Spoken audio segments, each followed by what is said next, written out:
Number 30 سورۃ الروم آیت number 39 تفسیر تفہیم القرآن۔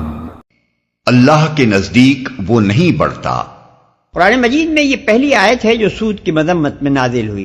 اس میں صرف اتنی بات فرمائی گئی ہے کہ تم لوگ تو سود یہ سمجھتے ہوئے دیتے ہو کہ جس کو ہم یہ زائد مال دے رہے ہیں اس کی دولت بڑھے گی، لیکن در حقیقت اللہ کے نزدیک سود سے دولت کی افزائش نہیں ہوتی بلکہ زکوٰۃ سے ہوتی ہے۔ آگے چل کر جب مدینہ طیبہ میں سود کی حرمت کا حکم نازل کیا گیا تو اس پر مزید یہ بات ارشاد فرمائی گئی کہ یمحق اللہ الربا ویربی الصدقات، یعنی اللہ سود کا مٹ مار دیتا ہے اور صدقات کو نشو و نما دیتا ہے۔ بعد کے احکام کے لیے ملاحظہ ہو آل عمران آیت 130، البقرہ آیات 275 تا 281۔ اس آیت کی تفسیر میں مفسرین کے دو اقوال ہیں۔ یہ گروہ کہتا ہے کہ یہاں ربا سے مراد وہ سود نہیں ہے جو شرعاً حرام کیا گیا ہے، بلکہ وہ عطیہ یا ہدیہ اور تحفہ ہے جو اس نیت سے دیا جائے کہ لینے والا بعد میں اس سے زیادہ واپس کرے گا، یا موتی کے لیے کوئی مفید خدمت انجام دے گا، یا اس کا خوشحال ہو جانا موتی کی اپنی ذات کے لیے نافع ہوگا۔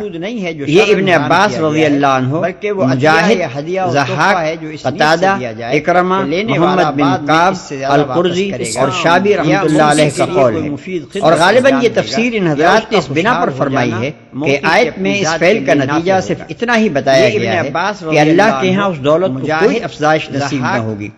حالانکہ اگر معاملہ اس سود کا ہوتا جس سے شریعت نے حرام کیا ہے تو مثبت طور پر فرمایا جاتا کہ اللہ کے ہاں اس پر سخت عذاب دیا جائے گا۔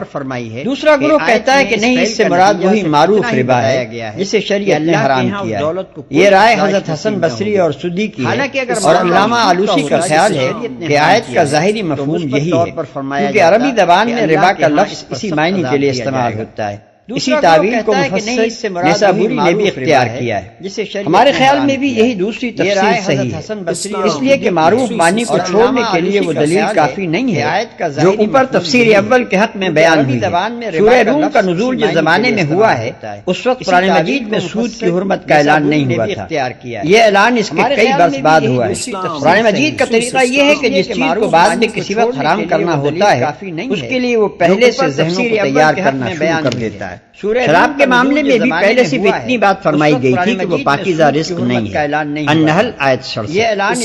پھر فرمایا کہ اس کا گناہ اس کے فائدے سے زیادہ ہے، البقرہ آیت 219۔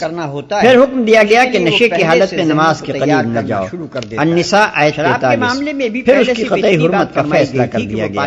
اسی طرح یہاں سود کے متعلق صرف اتنا کہنے پر اکتفا کیا گیا ہے کہ یہ وہ چیز نہیں ہے جس سے دولت کی افزائش ہوتی ہو، بلکہ حقیقی افزائش زکوٰۃ